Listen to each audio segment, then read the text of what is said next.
This is the Debrief at Decision Tactical.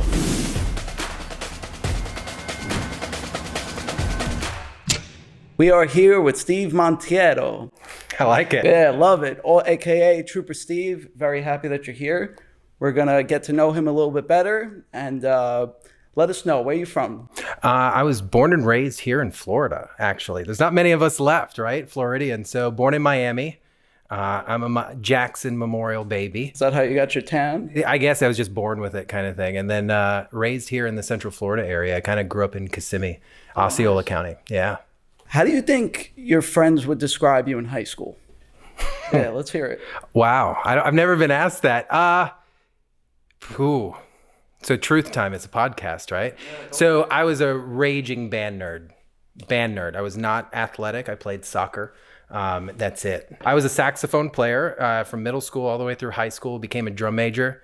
So did the whole conducting thing. And that was my focus. I took it really, really serious, as crazy as that sounds. So I would say even in high school, people, they have those, what are they called? Superlatives? Yeah, like what would you be? It was always most likely to succeed. At what? Yeah, that's general though. That's general. So it could have been like succeed in prison. Good for you kind of thing. But I know some high school. Kind of went the opposite direction. Yeah. You seem like you were always an artist. Did you know that you were going in the media route or like going in the law enforcement route? Like what was first to you? So the stereotypical cops and robbers as a kid. Okay. That was me, man. Growing up in the streets of Kissimmee, very residential style neighborhood. I was the kid in high school. We were getting the cops called on us because we were running through the neighborhoods and hiding in the bushes kind of thing. Yeah, right? So I remember my school resource officer in middle school. God rest his soul. He passed away from cancer. But Deputy Owen. And I remember he was this old school country bumpkin, but it was the nicest guy ever. And I was like, man, I think I'm going to become a cop. So I knew I wasn't a classroom kid. I was good, but there was no like, honors student kind of thing. And I was like, 9/11 happened when I was a freshman in high school. So that kind of stuck with me. And I was like, I'm going to join the military. So that's how that started. I was like, what is the best way for me to make sure I succeed down the road? I'm always thinking like 12 steps ahead. And I was like, why not join the Air Force?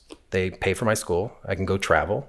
And what law enforcement agency is not going to pick me up after a few years of active duty? Good perspective. And that's how that ball kind of started rolling. And that's how Highway Patrol kind of was created. You also went to American AMU online. Yeah. Was that while you served, after you served? What's the timeline there? So that was weird because it was probably the longest bachelor's degree ever taken, ever. You join the Air Force, you're like, cool, college is free. You're already enlisted in the Air Force Community College. And I'm like, cool, what do I do now?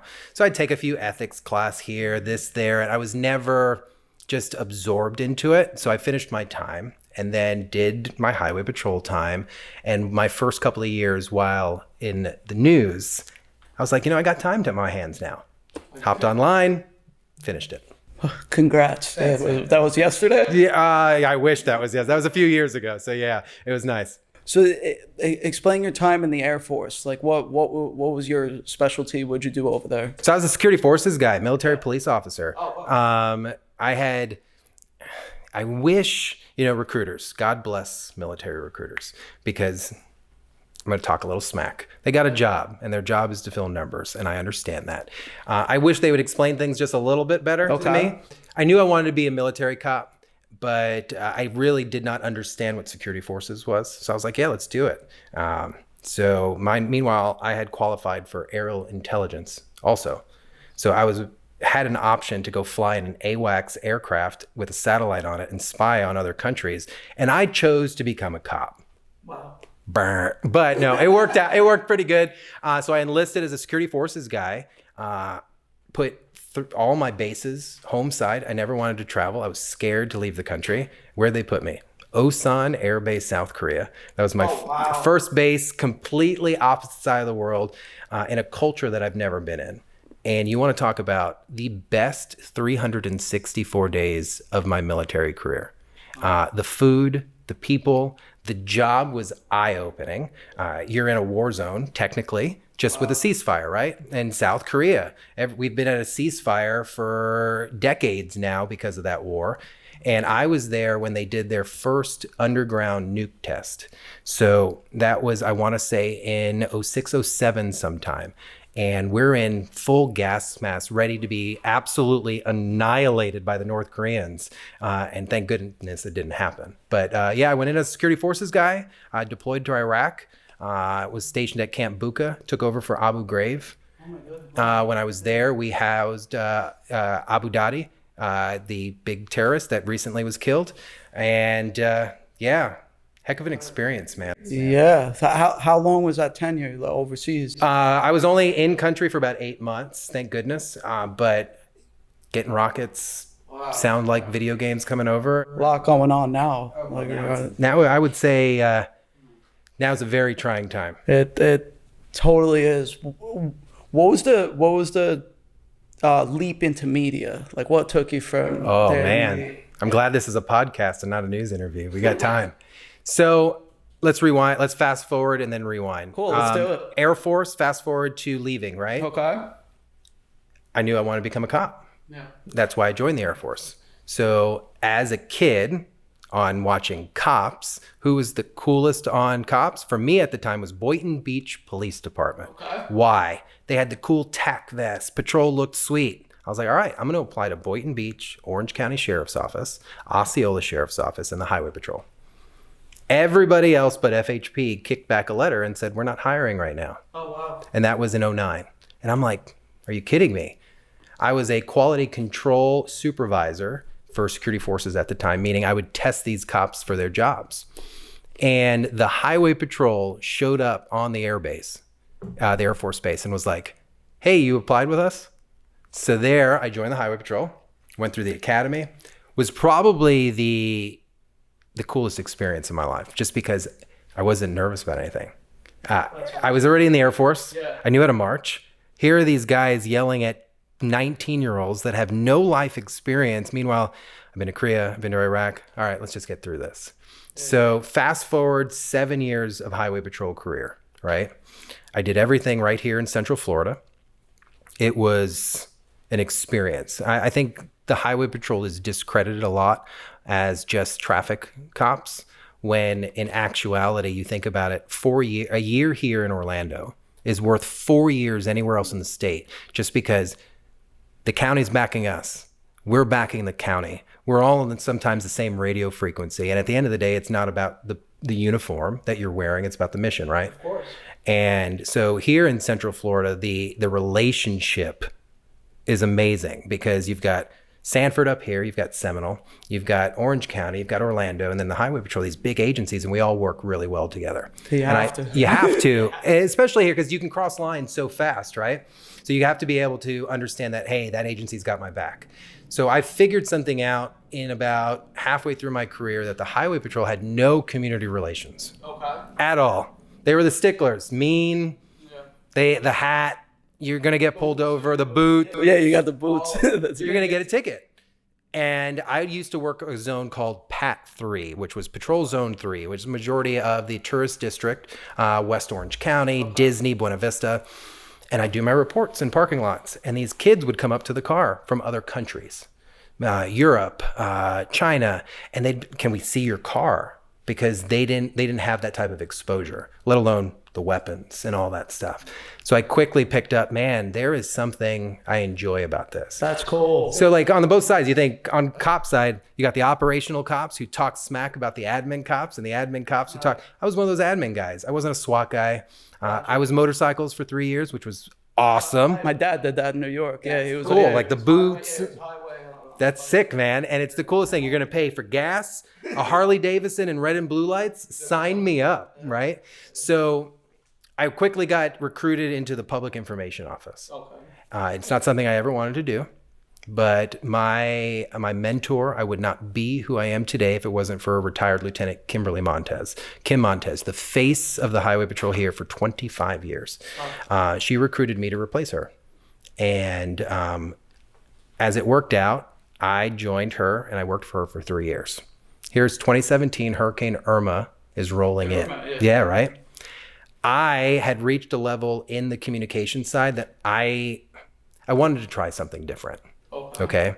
So I'll be candid. I was going to leave the highway patrol and I was going to go work for the Osceola County Sheriff's Office under a sheriff down there at the time. There was a position open. I wanted that position so bad. Someone blackballed me and it did not happen, but where God closes a door, he opens another one. I sat back, I prayed on it, and no joke, about a week later, I got a phone call from News 6, from Allison McGinley, was the news director at the time, and she goes, "Hey, I want you to come join our morning team." Wow. And I go, "I'm a cop, you're the news, I want nothing to do with you." Mind you, I had trademarked the name Trooper Steve already. So I owned it. Talk about 12 steps ahead. Right? So I had owned it. And she goes, "Let's just do lunch." So what turned into, I thought, an hour, 4-hour lunch, talking, her ideas, my ideas. And it came up to the terms that they ultimately wanted to humanize law enforcement and try something different here. And it's worked. They brought me over as Trooper Steve. We do segments that are different styles of the community interacting. I've got a truck that I live stream from. It's turned into something crazy. And the coolest part is I'm still a Florida State Trooper. So I'm still fully credentialed. I got to keep my credentials. So it worked out. So you said you started with news. Are you still, what is your role there at 6 News now? So I work for WKMG News 6 as part of their morning team. So I am technically by title their traffic safety expert. It was a position that we created. So if you go across the country and look at local news, everyone's got a traffic anchor. Yeah. But every single one of those traffic anchors are trying to go somewhere else. They have no clue what they're talking about when it comes to traffic. Okay, cool. You told me there's a crash there. Good for you. You told me I-4's clear while I'm sitting at home. The second that person gets off air, that's expired. So we were trying to think, what can we do to change this position? Well, I can look at a crash, the depth of the crash damage, and I can tell you roughly how fast a car was going. Why? Because I was a Florida trooper. I wasn't a journalist out west or up north in Minot, North Dakota or something. For me, I made the transition because I thought it could elevate law enforcement. I think, I truly, as nerdy as this sounds, I think every crash is preventable. Okay. You just need to get people to pay attention. There's also no such thing as an accident. I hate when people say, "Oh, I got into an accident." No, your accident caused the crash. Wow. That's good. Yeah. So, and I always just go the extra step, because for me, it's not about, blaming this it's the driver. It's the driver every single time. You made a mistake. You screwed up. I guess you would know, you've analyzed a lot of them. Oh, you stare at stupid all the time. It just never looks the same. That's great. That's a line. We got to quote that one.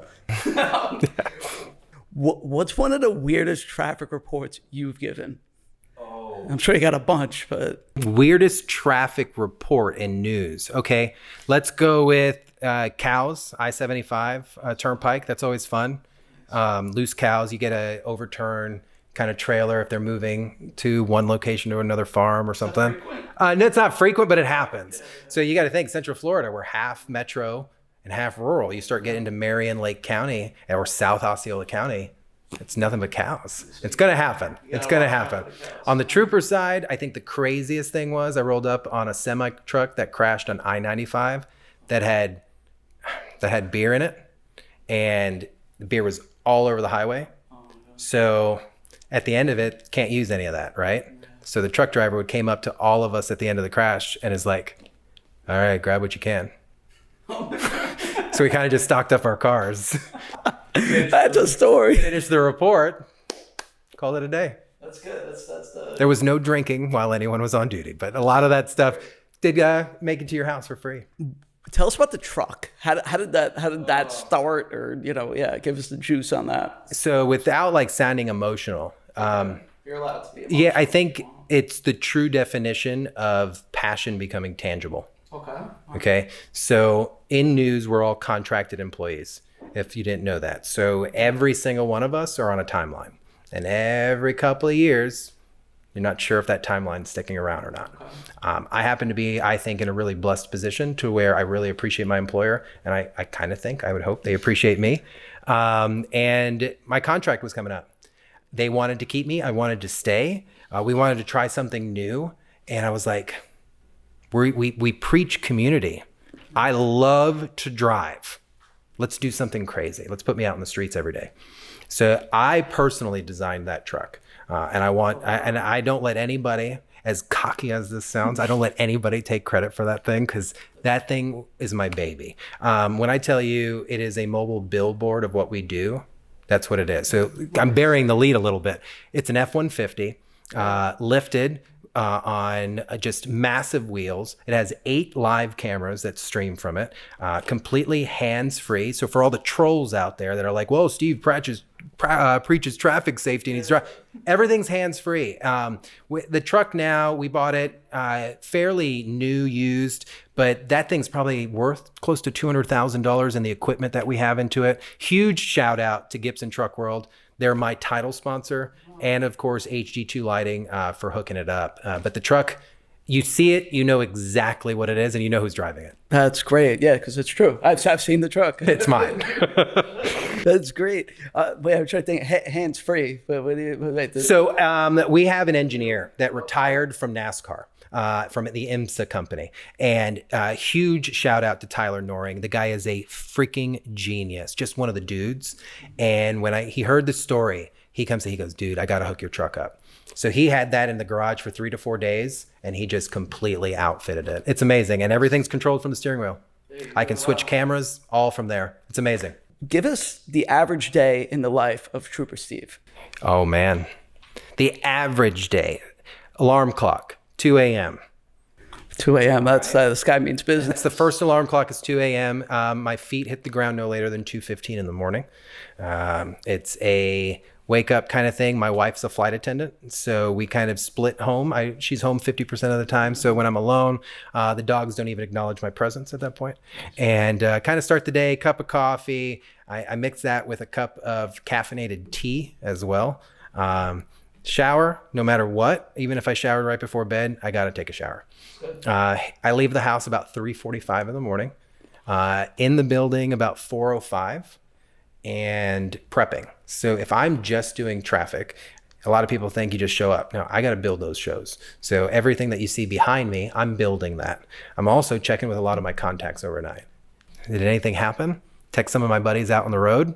Hey, were you on that scene last night? Because I still have my sources, so I can get information. Show goes from 5 a.m. to 8, and from there, I kind of take a break for about 30 minutes, sit back, talk some smack with the team, and then I get out of that building as fast as I possibly can. It's a stress relief for me to be out in the building and into the streets and the community. Sitting in office, I can't stand it. And then I'm usually wrapped for the day about 11:30, just before noon. Now, I do a lot of stuff outside of work. So I serve on boards, a few community boards in counties. I do a lot of dog adoption stuff. Okay. And then I do like to stay mingled. So I attend Rotary meetings, stay involved in the community, different things here and there. You've been here a few times, everyone's always like, "Steve, you're politicking." And I'm just like, we'll see. Doing your thing out there. Love it. What does it mean to you to be able to spread information in real time? I'm sure you've been a part of some really fascinating stories. Yeah, what does it mean to you? It's humbling, man. Yeah. You got to think a kid like me from Kissimmee shouldn't be, or at least people say I shouldn't be here. My mom's Puerto Rican from New York. My dad's Italian. Grew up poor, worked our way up. My mom and my dad built a house in Kissimmee when Kissimmee had nothing. And to be doing this and to be trusted, it's an unbelievable feeling. Some people look at TV folks and they're like, they don't care. I can tell you right now, there's a perspective that I don't take lightly. People turn on the TV and will run into me at Publix and be like, "Hey, Steve, you said this morning." That's a big deal when it comes down to it. And that's a weight and a responsibility I don't take lightly. So for somebody to tune in and say, "Hey, Steve, I appreciate what you're doing," it's a responsibility that I will never take lightly. But at the same time, I want to continue to grow it, because if a public information officer with the Highway Patrol, got someone's attention, and now I'm going to hit 9 years in October that I've been doing news, that it's gotten this big. Dude, I don't know what God's got planned next for me. Just waiting for the door to open. Perfect segue. My next question: what, almost 10 years in, what's a long-term aspirations, both media-wise and everything else? Well, I can say this. I think most people know I will not be a 20-year traffic anchor. Understood. And that's no hit to what I do. But I am always looking for what's the next thing, or where does the community want me, right? If I wasn't wanted my first 2 years in the news, they would have canned me. It's a ratings thing, right? Yeah. The clicks count, the views count. And I can say that my goal right now, without releasing too much, is my passion is to get back into law enforcement. Oh, nice. It truly is. If I can get back into law enforcement and take what I've done in the past 9 years and the relationships I've built and implement that into an agency somewhere to push them forward, dream come true. Dream come true. Well, we're looking forward to trying to help you in some way for that. Us here at Decision Tactical, we've been honored to have you here a bunch of times. What do you think of Decision Tactical? And why should all police train here? You guys are doing something that does not exist. And I think there is there's unfortunate maybe blindness or a fog in front of people, that they think they know what this is until they walk in the doors. And I've said this to folks that have no law enforcement experience, that are terrified of weapons. And I'm like, you've been to Dave & Buster's? And they're like, yeah. Do you have a good time? Yeah. Okay. I go, you're a responsible human. Yeah. Okay. You love your family? Well, yeah. I go, well, then go Decision Tactical. And they're like, well, wait, what? And it's confusing for them. For me, this place should be in every city, honestly. Every major city should have a Decision Tactical. This should be in Atlanta, New York, DC, Houston, just because it gives a place to drop the barriers when it comes to weapons. I think people need to remember a weapon is a tool. It's not going to sit there on the floor and even yell at you as long as you don't touch it, right? I'm not blind to the ignorance of weapons, but I'm also... I do not accept when people choose to be ignorant to weapons. We live in a rough time. I did not expect, to be honest, Decision Tactical to be as successful as it's become, just because it took a lot for the community to realize what this was. You guys have an amazing team. You guys are community active. And I think that's helped you guys tremendously. Flag retirement ceremonies that you guys had this past weekend, all the previous events that you guys have, it breaks the barrier to go, oh, cool. I can learn how to shoot and know that I'm going to be in a safe environment and get some good food. Because you guys got some great food here. So, no, seriously, I'm not getting paid for any of this stuff. So no, I'm not. You guys, if this could be in every city, I think we would see gun violence go down. Wow, that's bold. Why do you think it would be necessary for some law enforcement agencies to use this facility, especially our scenario-based training? Controlled environments are what law enforcement train in, because we're always scared of the safety side of it. So you're never going to use real bullets, or maybe really get punched in the face, or have to really kick in a door. You can do all that here. That weapon, the first time I used it, I was blown away. I was expecting a gimmick, just a toy, and it reacts to everything. If you're not gripping it properly, you're going to have to run through the cycle of operations in order to get that clear your rounds and things like that. So the apartment, it blew my mind that even if you talk to the dog, it stops barking. So like, this place gives you adrenaline was through the roof. I remember my best friend was sweating when we were done, and he's a trauma nurse. He's like, I wasn't made for this stuff.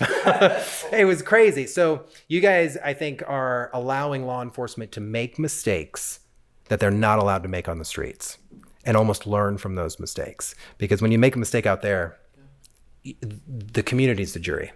Here, you're allowed to at least judge yourself and fix that. What do you think would be something cool to see here and like useful for the public? Oh, getting me on that one. So I've always said, when you guys first opened up, I think the average citizen wants to protect themselves. I don't think they know how. I think the average person talks about, I would protect myself in that situation, but optics matter to us in this society. We see social media and all this stuff, and you're afraid to kind of go out and be like, I want to buy a gun, or I don't know what to do. I've always said your mall situation here is beautiful. It's priceless, let alone even the cafe that you have. Getting moms in a situation like that, or younger children in a situation like that, to where it's completely controlled, but it's everyday situations. The grocery store, soft target. Our attractions, soft target. The mall, soft target. A restaurant, same thing. These are the situations where we're going to need to be put in.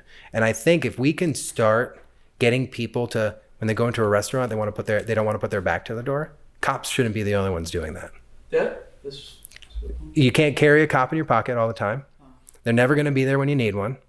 And I say this so much that I breathe it all the time. It's like, you are your own first line of defense. If you're calling 911, it's because you can't handle it. You should be able to at least take action first. 911 should be for everybody. But who are we? We're like, who am I to be hanging out with somebody and be like, don't worry, cops will take care of this? No. You should be able to protect yourself first. Like, yeah, I'm chilling here, but I got a little feminine go bag with me. That go bag is going to defend me if something happened. You know what I mean? So, hey, well, it's all threat perspective. Me walking around with this little leather bag, no one thinks anything. But that goes me into other things I talk about is like personal self-defense. Like these guys walking around with Molly bags and stuff. Like, bro, I know you got a gun. Stop. Like, you're the first one I'm going to take out. If you think about it, like, we got to start thinking a little bit smarter and not as like Instagram soldiers. So another bold statement to take to the bank. So we're going to get into a little bit of like a speed round type of thing. What you got? Are you ready? Let's go. Cool. Where's the worst traffic in this area? Worst traffic in this area. Can I give you two intersections? Sure. Turkey Lake and Sand Lake in Orange County, just west of I-4 out there. Worst intersection in Central Florida. And then the other one is going to be Pleasant Hill and 1792 in Kissimmee. They just need to hovercraft that thing. It's a mess. What's your last meal? Oh, bro, I'm going to sound like ridiculous. So I went to FD Steakhouse last night, and I had the 82-day New York strip, medium rare, with a side of lobster, some fried Brussels sprouts, and a nice cold one. Nice. That's what I had last night. Well, you said your wife's flight attendant. Where's the best place you've traveled? Using that perk. Oh, using that perk? Croatia, 4 days, first class, didn't have to pay a dime. Thanks, babe. But yes, just got back from Japan about a month ago too. Oh, good for you. Zodiac sign. Aries. Strong. April 11th, right in it. Yeah, they don't matter, so don't worry about it. Same thing with the crystals and all that stuff. I'm going to trigger somebody over there. Yes, you just mentioned your beer with the last meal. What's your go-to drink? Oh, I'm going to lose points on this. I'm a Michelob guy. Keep it simple. But, if I'm out, though, doing yard work, Foster's. Need a good can. If you could be a cop for a day in any city, where would it be? Whoa. Any city, a cop for a day. Just because I'd like to experience the absolute horrific day that they go through NYPD. Okay, cool. And I just mean that from just people underestimate their days, and I'd really like to just experience that. I hear that. So, what's going on for you next, and how can people connect with you? So I own and operate all of my social media. So at Trooper Steve is where I could be found. Instagram, X, Facebook, all of it. If you message it, if I like your comment or anything like that, it's me. No one else has access to that. So if you send me a message and I don't reply back, it's on me. So that's how you can get in touch with me. Sounds good. Yeah. But if I'm posting something, I did that. It's everything I do is very intentional. The hard question, what's next? So in the middle of a contract, I'm excited about it. I don't know what news has in the future. Things are constantly evolving. So is law enforcement. I think law enforcement's starting to look for different type of leaders, and I hope that I get maybe blessed to be one of those one day. Cool. Well, we're excited for your future. We want to be updated on it. And thank you for being here, man. Hey, brother, I appreciate you. I got something for you. Since we got here, my first official Trooper Steve coin. Just had it made. So that's for you, brother. Wow, that's awesome, man. Appreciate it. This looks amazing, Steve. I appreciate you. Steve, been getting results together. Thank you. You're the bomb. Appreciate you, brother. Yeah, man. Thanks for having me.